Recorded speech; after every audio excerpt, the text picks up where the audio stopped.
सारे आदेश है, जब भी बाबा साहब अम्बेडकर की प्रतिमा को लगाने पर विरोध है, गलत नहीं किया उन्होंने। साफ साफ का भी परमिशन दिखा दो और आप अपना काम करो, ठीक, वो परमिशन दिखा देते अपना काम कर लेते, विवाद ही नहीं होता।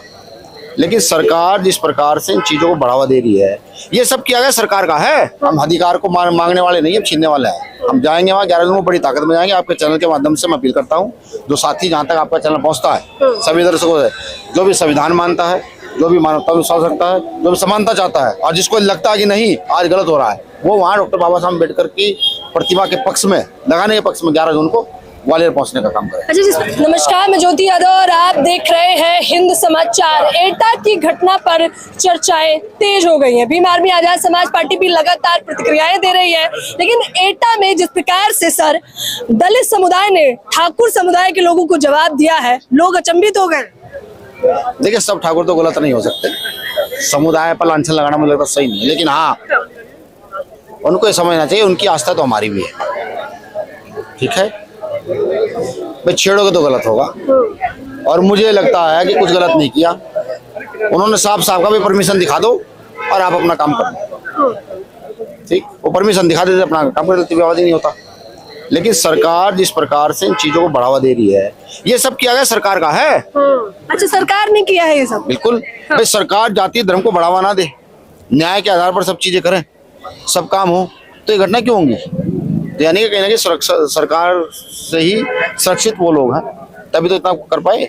भाई हमारे लोगों जब डॉक्टर अम्बेडकर की जयंती निकाल लेते सबको दिक्कत थी, कलश यात्रा से किसी को दिक्कत नहीं है। हालांकि मैं किसी धर्म का विरोध नहीं करता, ना किसी धर्म को मैं मानता हूँ, लेकिन फिर भी प्रतिरोध तो होगा, गलत करोगे तो विरोध तो होगा, ठीक है। समाज खड़ा होना शुरू हो गया है, और मुझे ये समझ आने लगा है कि मौत से ज्यादा कुछ नहीं है। अगर सम्मान है तो सब कुछ है। हम भी कहते हैं अपनी स्पीच में, अगर तुम सम्मान नहीं ले सकते, नहीं पा सकते, तो मर जाओ, सम्मान के लिए लड़ते लड़ते मर जाओ। तो वही एटा में हुआ, वो अपने सम्मान के लिए खड़े, वो प्रतिबद्ध थे, वो जानते थे कि गोली भी चल सकती है, उनको जेल भी जाना पड़ सकता है, क्योंकि सरकार विरोध में, वो लोग विरोध में, संसाधन सब कुछ उन पर, और वो मजदूरी करने वाले लोग, लेकिन फिर भी सम्मान के लिए वो खड़े हुए। मैं साधुवाद करता हूँ उनको, ठीक है, कि इस प्रकार की लड़ाइयाँ संवैधानिक तौर पर लगातार बहुजनों को लड़ते रहनी चाहिए, जब तक इस देश में इक्वलिटी ना आ जाए तब तक। लेकिन उन्होंने कहा कि कलश यात्रा जो है वो सदियों से निकलती आ रही है, और ये हमारी एक परंपरा है, आस्था है, और आस्था पे हम कोई भी सवाल बर्दाश्त नहीं करेंगे। तो परमिशन किस बात की? आस्था पे सवाल तो किया ही नहीं हमने ना। हाँ। हमने तो सिस्टम पे सवाल उठाया। बाबा साहब अम्बेडकर भी तो हमारी आस्था का केंद्र है, या नहीं है? बाबा साहब अम्बेडकर की जयंती क्यों रोकी जाती है, प्रतिमा क्यों तोड़ी जाती है? ग्वालियर में देखिए ना, सारे आदेश है, जब भी बाबा साहब अम्बेडकर की प्रतिमा को लगाने पर विरोध है, ठीक है। अभी मैं अखबार पढ़ रहा था, अखबार ने छापा कि यहाँ भीम आर्मी के द्वारा या और संगठनों के द्वारा जो आंदोलन हुए, और इतनी ज्यादा सुरक्षा व्यवस्था में 37 लाख रुपए, 47 लाख रुपए लिखा हुआ था, वो खर्च हुए सुरक्षा व्यवस्था में, ठीक। तो ये प्रशासन का फेलियर है, सरकार का फेलियर है, हमारा नहीं। हम तो सिर्फ न्याय के लिए लड़ना जानते हैं। अगर हमारे महापुरुषों के साथ कुछ गलत होगा तो हम खड़े होंगे। मौत से हम डरते नहीं है, वो तो आनी आनी है एक दिन। भाई किसी की बीमार होकर आ जाती है, किसी की एक्सीडेंट में आ जाती है, हमारी लड़ते हुए नहीं है। अच्छा, ग्वालियर हाईकोर्ट के मसले पर चर्चा हो और मैं 11 जून की बात ना करूं, ये तो असंभव सा हो जाएगा। तो बताइए 11 जून को क्या कुछ तैयारियां हैं? 11 जून में बड़ी ताकत से पहुंच रहे हैं। पहले हमने भीम आर्मी को, पहली बात तो बिना वजह इसमें घसीटा गया। वहाँ कुछ वकील हैं, उन्होंने कहा भीम आर्मी ये वो करके आए, बताएं। भीम आर्मी के लोग चले गए, डंडे पर नाम लिख के ले गए, भैया आगे आ जाओ, ठीक है। पहले भेजे थे कार्यकर्ता, कुछ कार्यकर्ता चले जाओ, बता गो कि हम ना तो कमजोर है ना डरते हैं। हाँ, संवैधानिक व्यवस्थित व्यक्ति है, संविधान में विश्वास रखता है, उसी हिसाब से लड़ रहे हैं। अब वो फिर भी जो चाहते हैं, सरकारी चाहती है, भाई सरकार या तो मान जाए, बाबा आपकी प्रतिमा रख दे, हम अपना आंदोलन वापस ले लेंगे, नहीं रखेंगे तो भैया चल रहे हैं झोला उठा करके। ये तो नहीं कहूँगा मोदी जी की तरफ हम फकीर हैं, फकीर तो नहीं है।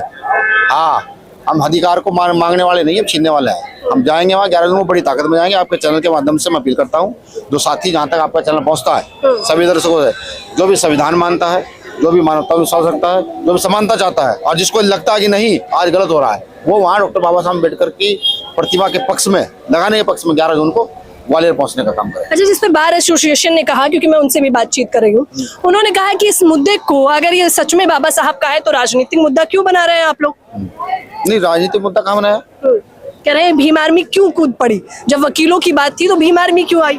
नहीं, भीम आर्मी तो आई नहीं ना, भीम आर्मी को तो बुलाया गया है, भीम आर्मी को ट्रोल किया गया है, भीम आर्मी को ललकारा गया है, और भीम आर्मी में मैं आपको बताऊं कि अगर आप ढूंढने निकलेंगे तो 30% 40% वकील ही निकलेंगे, डॉक्टरेट निकलेंगे।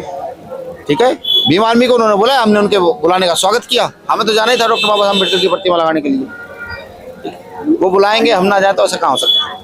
अनिल मिश्रा ने तो स्वीकार करने से ही इनकार कर दिया कि संविधान बाबा साहब ने लिखा है, कह रहे ना भाई ना, हम तो नहीं मानते।